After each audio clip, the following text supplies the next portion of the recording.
Hello everyone, welcome back to my channel. ಇವತ್ತಿನ ವಿಡಿಯೋದಲ್ಲಿ ಹಳ್ಳಿಯಲ್ಲಿ ಮಾಡುವಂತಹ ಶೈಲಿಯಲ್ಲಿ ಒಣಗನೆ ಸೊಪ್ಪಿನ ಬಸ್ಸಾರು ಯಾವ ರೀತಿಯಾಗಿ ಮಾಡೋದು ಅಂತ ತಿಳಿಸ್ಕೊಡ್ತೀನಿ. ಇದು ಬಿಸಿ ಬಿಸಿ ರಾಗಿ ಮುದ್ದೆ, ಅನ್ನ ಎಲ್ಲದಕ್ಕೂ ಸಹ ತುಂಬ ಟೇಸ್ಟಿಯಾಗಿರುತ್ತೆ. ನೋಡಿ, ಇಲ್ಲಿ ನಾನು ಒಣಗನೆ ಸೊಪ್ಪನ್ನು ಕ್ಲೀನಾಗಿ ಬಿಡಿಸಿ ಇಟ್ಕೊಂಡಿದ್ದೀನಿ. ನೀವು ಹಳ್ಳಿಯಲ್ಲಿದ್ದರೆ ಒಣಗನೆ ಸೊಪ್ಪು ಗೊತ್ತೇ ಇರುತ್ತೆ. ಅಕಸ್ಮಾತ್ ಹಳ್ಳಿಲಿಲ್ಲ, ನಮಗೆ ಒಣಗನೆ ಸೊಪ್ಪು ಸಿಕ್ಕಲ್ಲ ಅನ್ನೋರು ಸೊಪ್ಪು ಮಾರೋದಕ್ಕೆಲ್ಲ ಬರ್ತಾರಲ್ಲ, ಅವರನ್ನು ಕೇಳಿದರೆ ತಗೊಂಬಂದು ಕೊಡ್ತಾರೆ. ನೋಡಿ, ಇಷ್ಟು ಸೊಪ್ಪನ್ನು ನಾನು 20 ರೂಪಾಯಿಗೆ ತೊಗೊಂಡಿದ್ದೀನಿ. ನೋಡಿ, ಈಗ ಈ ಸೊಪ್ಪನ್ನೆಲ್ಲ ಚೆನ್ನಾಗಿ ಬಿಡಿಸಿ ಎತ್ತಿಟ್ಕೊಂಡಿದ್ದೀನಿ. ಈಗ ಇದನ್ನು ನಾವು ಕಟ್ ಮಾಡ್ಕೊಳ್ಬೇಕು. ಇದು ತಿನ್ನೋದಕ್ಕೆ ಅಷ್ಟೇ ಟೇಸ್ಟಿಯಾಗಿರೋದಲ್ಲ, ಇದರಲ್ಲಿ ಹೆಲ್ತ್ ಬೆನಿಫಿಟ್ಸು ಸಹ ತುಂಬ ಇರುತ್ತೆ. ಇದನ್ನು ತಿನ್ನೋದ್ರಿಂದ ಕಣ್ಣೆಲ್ಲ ತುಂಬ ಚೆನ್ನಾಗಿ ಕಾಣಿಸುತ್ತೆ ಅಂತ ಹೇಳ್ತಾರೆ. ಹಾಗೆಯೇ ತುಂಬ ವಿಟಮಿನ್ಸ್ ಎಲ್ಲ ಹೇರಳವಾಗಿರೋದ್ರಿಂದ ನಾವು ಸಿಕ್ಕಾಗ ಈ ರೀತಿ ಸೊಪ್ಪುಗಳಿಂದ ಸಾಂಬಾರನ್ನ ಮಾಡಿಕೊಂಡ್ರೆ ತಿನ್ನೋದಕ್ಕೂ ಸಹ ಹಿತವಾಗಿರುತ್ತೆ, ಆರೋಗ್ಯಕ್ಕೂ ಸಹ ಒಳ್ಳೆಯದು. ನೋಡಿ, ಎಲ್ಲ ಸೊಪ್ಪನ್ನು ಸಹ ಇದೇ ರೀತಿಯಾಗಿ ಕಟ್ ಮಾಡ್ಕೊಂಡಿದ್ದೀನಿ. ಈಗ ಇದನ್ನು ಸೈಡ್ಗಿಟ್ಟು ಒಂದು ಬಟ್ಲಿಗೆ ನಾನು ಈ ಕಪ್ಪಲ್ಲಿ 1 ಕಪ್ಪು ತೊಗರಿಬೇಳೆನ ಹಾಕ್ಕೊಂಡು 1-2 ಸರಿ ಚೆನ್ನಾಗಿ ತೊಳ್ಕೊಂಬರ್ತೀನಿ. ನೋಡಿ, ಈಗ ತೊಗರಿಬೇಳೆನ ತೊಳ್ಕೊಂಡಾದಮೇಲೆ ಒಂದು ಕುಕ್ಕರಲ್ಲಿ ನೀರನ್ನು ಕುದಿಯೋದಕ್ಕೆ ಇಟ್ಟಿದ್ದೀನಿ. ಬಸ್ಸಾರು ಮಾಡಬೇಕಾದ್ರೆ ಒಂದು ಸ್ವಲ್ಪ ನೀರನ್ನು ಜಾಸ್ತಿ ಇಟ್ಕೊಂಡು ಚೆನ್ನಾಗಿ ಕುದಿ ಬಂದ ನಂತರ ತೊಳೆದಿಟ್ಕೊಂಡಿರುವಂತಹ ತೊಗರಿಬೇಳೆನ ಹಾಕ್ಕೊಳ್ಬೇಕು. ಹಾಗೆಯೇ ಇದಕ್ಕೆ 1 ಟೊಮೆಟೊ ಹಣ್ಣನ್ನು ಹಾಕ್ಕೊಳ್ಬೇಕು. ರುಚಿಗೆ ತಕ್ಕಷ್ಟು ಉಪ್ಪನ್ನು ಹಾಕಿ ಚೆನ್ನಾಗಿ ನಾವು ಬೇಯಿಸ್ಕೊಳ್ಬೇಕಾಗುತ್ತೆ. ಒಂದು 50% ಅಷ್ಟು ತೊಗರಿಬೇಳೆನ ನಾವಿಲ್ಲಿ ಬೇಯಿಸ್ಕೊಳ್ಬೇಕು. ಆನಂತರ ಸೊಪ್ಪನ್ನು ನಾವು ಹಾಕ್ಕೊಂಡು ಬೇಯಿಸ್ಕೊಳ್ಬೇಕಾಗುತ್ತೆ. ಅದರಿಂದ ಫಸ್ಟೇ ಒಂದು 50% ಅಷ್ಟು ತೊಗರಿಬೇಳೆ ಬೇಯಿಸಿದಾದ್ಮೇಲೆ ಸೊಪ್ಪನ್ನು ಹಾಕ್ಕೊಂಡು ಬೇಯಿಸ್ಕೊಳ್ಳೋದ್ರಿಂದ ಎರಡು ಸಹ ಕರೆಕ್ಟಾಗಿ ಬೇಯುತ್ತೆ. ಇಲ್ಲಾಂದರೆ ಒಟ್ಟಿಗೆ ಹಾಕ್ಬಿಟ್ಟು ಬೇಯಿಸ್ಬಿಟ್ರೆ ಏನಾಗುತ್ತೆ ಅಂದರೆ ಸೊಪ್ಪೆಲ್ಲ ಮೆತ್ತಗಾಗ್ಬಿಡುತ್ತೆ, ತೊಗರಿಬೇಳೆ ಹಾಗೇ ಇರುತ್ತೆ. ಅದರಿಂದ ನೋಡಿ, ಈ ರೀತಿಯಾಗಿ 50% ಅಷ್ಟು ತೊಗರಿಬೇಳೆ ಬೆಂದಿದೆ. ಈಗ ಇದಕ್ಕೆ ನಾವು ತೊಳೆದು ಕೊಯ್ದು ಇಟ್ಕೊಂಡಿದ್ರಲ್ಲ ಒಣಗನೆ ಸೊಪ್ಪು, ಅದನ್ನು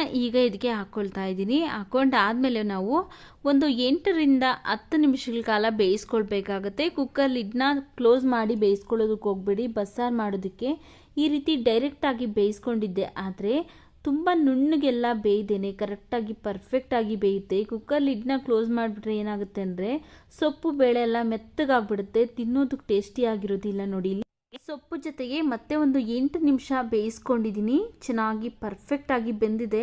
ಇದೇ ರೀತಿಯಾಗಿ ಬೆಂದಿರಬೇಕು. ಈಗ ಸ್ಟವ್ನ ಆಫ್ ಮಾಡಿಕೊಂಡು ಇದರಲ್ಲಿರುವಂಥ ನೀರನ್ನೆಲ್ಲ ನಾನು ಸಪ್ರೇಟ್ ಮಾಡ್ಕೊಳ್ಬೇಕು. ಒಣಗನೆ ಸೊಪ್ಪಿನ ಬದಲಾಗಿ ನುಗ್ಗೆ ಸೊಪ್ಪು, ದಂಟಿನ ಸೊಪ್ಪು, ಅರವೆ ಸೊಪ್ಪು, ಸಬ್ಬಕ್ಕಿ ಸೊಪ್ಪಲ್ಲೂ ಸಹ ಇದೇ ರೀತಿಯಾಗಿ ಬಸ್ಸಾರನ್ನ ಮಾಡ್ಕೊಳ್ಬೋದು.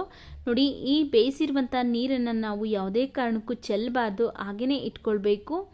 ಇಲ್ಲಿ ಟೊಮೆಟೊನ ನಾವು ಬೇಯಿಸಿಟ್ಕೊಂಡಿದ್ರಲ್ಲ, ಆ ಟೊಮೆಟೊನ ತೆಗೆದ್ಬಿಟ್ಟು ಒಂದು ಪ್ಲೇಟ್ಗೆ ಹಾಕ್ಕೊಳ್ತಾ ಇದ್ದೀನಿ. ಹಾಗೆ ಸ್ವಲ್ಪ ಬೇಯಿಸಿರುವಂತಹ ಸೊಪ್ಪು ಮತ್ತು ಬೇಳೆನೂ ಸಹ ತೆಗೆದುಕೊಳ್ತಾ ಇದ್ದೀನಿ. ಮಸಾಲೆ ರುಬ್ಕೊಳ್ಳೋದಕ್ಕೋಸ್ಕರ ಸೈಡ್ಗೆ ಇಟ್ಕೊಳ್ತಾ ಇದ್ದೀನಿ ತೆಗೆದುಬಿಟ್ಟು.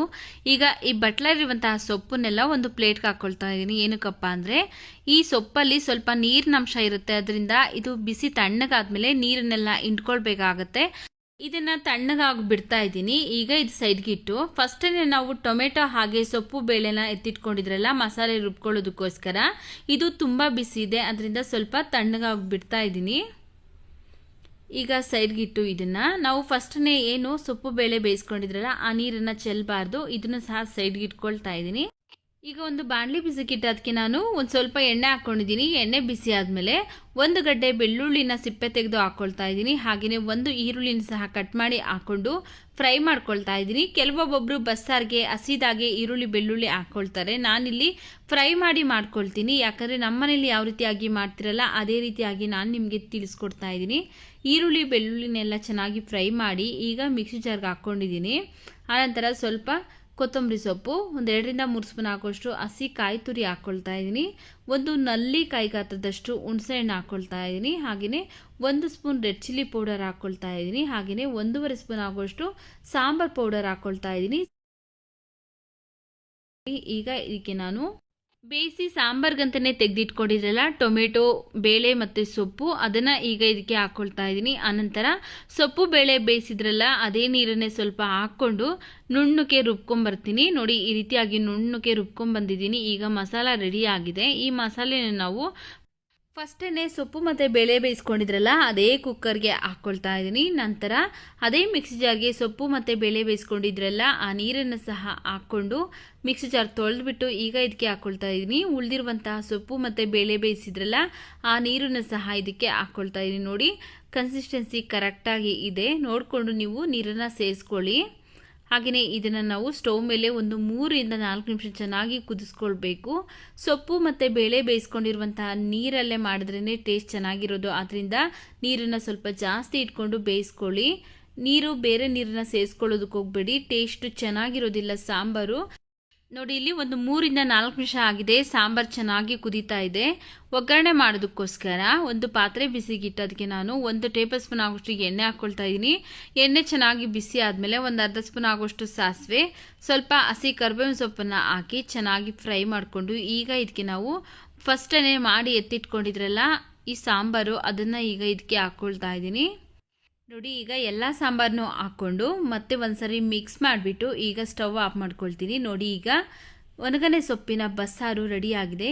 ಈಗ ಒಣಗನೆ ಸೊಪ್ಪಿನ ಬಸ್ಸಾರಿನ ಪಲ್ಯ ಯಾವ ರೀತಿಯಾಗಿ ಮಾಡೋದಂತ ನೋಡೋಣ ಬನ್ನಿ. ನೋಡಿ ಇಲ್ಲಿ ಫಸ್ಟೇ ನಾವು ಬೇಯಿಸಿಟ್ಕೊಂಡಿದ್ರಲ್ಲ ಆ ಸೊಪ್ಪೆಲ್ಲ ಚೆನ್ನಾಗಿ ತಣ್ಣಗಾಗಿದೆ. ಈಗ ಇದರಲ್ಲಿರುವಂಥ ನೀರನ್ನೆಲ್ಲ ಹಿಂಡಿ ತೆಗಿಬೇಕು. ನೋಡಿ ಎಷ್ಟೊಂದು ನೀರಿದೆ. ನೀರೆಲ್ಲ ಇದ್ರೆ ಏನಾಗುತ್ತೆ ಅಂದರೆ ಸೊಪ್ಪು ತಿನ್ನಬೇಕಾದ್ರೇ ಪಲ್ಯ ಟೇಸ್ಟ್ ಚೆನ್ನಾಗಿರೋದಿಲ್ಲ, ಬಾಯಿಗೆಲ್ಲ ನೀರು ಸಿಗ್ತಾ ಇರುತ್ತೆ. ಅದರಿಂದ ನಾವು ಈ ರೀತಿಯಾಗಿ ಹಿಂಡಿ ನೀರನ್ನೆಲ್ಲ ತೆಗೆದುಬಿಟ್ರೆ ತಿನ್ನಬೇಕಾದ್ರೆ ಟೇಸ್ಟ್ ಚೆನ್ನಾಗಿರುತ್ತೆ. ಕೆಲವೊಬ್ಬರು ಹಿಂಡೋದಿಲ್ಲ, ನಿಮ್ಮ ಇಷ್ಟ, ಬೇಕು ಅಂದರೆ ಹಿಂಡ್ಕೊಳ್ಳಿ, ಇಲ್ಲಾಂದರೆ ಹಾಗೆಯೇ ಡೈರೆಕ್ಟಾಗಿ ಒಗ್ಗರಣೆ ಹಾಕ್ಕೊಳ್ಳಿ. ನಮ್ಮನೇಲಿ ನಾವು ಈ ರೀತಿಯಾಗಿ ಹಿಂಡಿ ಮಾಡ್ತೀವಿ, ಅದಕ್ಕೆ ನಾನಿಲ್ಲಿ ತೋರಿಸ್ತಾ ಇದ್ದೀನಿ. ಈಗ ಇದು ರೆಡಿಯಾಗಿದೆ. ಇದನ್ನು ಸೈಡ್ಗೆ ಇಟ್ಕೊಂಡು ಒಗ್ಗರಣೆ ಮಾಡೋದಕ್ಕೋಸ್ಕರ ಒಂದು ಬಾಣಲಿ ಬಿಸಿಗಿಟ್ಟು ಅದಕ್ಕೆ ನಾನು 1-2 ಸ್ಪೂನ್ ಆಗೋಷ್ಟು ಎಣ್ಣೆ ಹಾಕ್ಕೊಂಡಿದ್ದೀನಿ. ಎಣ್ಣೆ ಬಿಸಿ ಆದಮೇಲೆ ಒಂದು ಅರ್ಧ ಸ್ಪೂನ್ ಆಗೋಷ್ಟು ಸಾಸಿವೆ ಹಾಕ್ಕೊಳ್ತಾ ಇದ್ದೀನಿ. ಹಾಗೆ 2 ಈರುಳ್ಳಿನ ಸಣ್ಣದಾಗಿ ಕಟ್ ಮಾಡಿ ಹಾಕ್ಕೊಳ್ತಾ ಇದ್ದೀನಿ. ಒಂದು 4 ಒಣಮೆಣಸಿನಕಾಯನ್ನು ಸಹ ಕಟ್ ಮಾಡಿ ಹಾಕ್ಕೊಂಡು ಈರುಳ್ಳಿ ಮತ್ತು ಒಣಮೆಣಸಿನಕಾಯಿ ಎರಡನ್ನೂ ಸಹ ಚೆನ್ನಾಗಿ ಫ್ರೈ ಮಾಡ್ಕೊಳ್ತಾ ಇದ್ದೀನಿ. ನೋಡಿ ಈ ರೀತಿಯಾಗಿ ಈರುಳ್ಳಿ ಮತ್ತು ಒಣಮೆಣಸಿನಕಾಯಿ ಎರಡು ಫ್ರೈ ಆದಮೇಲೆ ನಾವು ಫಸ್ಟೇ ಬೇಯಿಸಿ ಇದರಲ್ಲಿರುವಂಥ ನೀರನ್ನೆಲ್ಲ ಹಿಂಡಿ ತೆಗೆದಿಟ್ಕೊಂಡಿದ್ರಲ್ಲ ಸೊಪ್ಪು, ಆ ಸೊಪ್ಪನ್ನು ಈಗ ಇದಕ್ಕೆ ಹಾಕ್ಕೊಂಡು ಚೆನ್ನಾಗಿ ಮಿಕ್ಸ್ ಮಾಡ್ಕೊಳ್ತಾ ಇದ್ದೀನಿ. ನೋಡಿ ಈಗ ಚೆನ್ನಾಗಿ ಮಿಕ್ಸ್ ಮಾಡಿಕೊಂಡು ಸ್ಟವ್ ಆಫ್ ಮಾಡ್ಕೊಳ್ತಾ ಇದ್ದೀನಿ. ನೋಡಿದ್ರಲ್ಲ ಯಾವ ರೀತಿಯಾಗಿ ಒಣಗನೆ ಸೊಪ್ಪಿನ ಬಸ್ಸಾರು ಮತ್ತು ಅದರ ಪಲ್ಯ ಮಾಡೋದು ಅಂತ. ವಿಡಿಯೋ ಇಷ್ಟ ಆಗಿದ್ರೆ ವಿಡಿಯೋಗೊಂದು ಲೈಕ್ ಮಾಡಿ, ವಿಡಿಯೋವನ್ನು ಶೇರ್ ಮಾಡಿ, ನಮ್ಮ ಚಾನಲ್ಗೆ ಸಬ್ಸ್ಕ್ರೈಬ್ ಮಾಡಿ ಸಪೋರ್ಟ್ ಮಾಡಿ.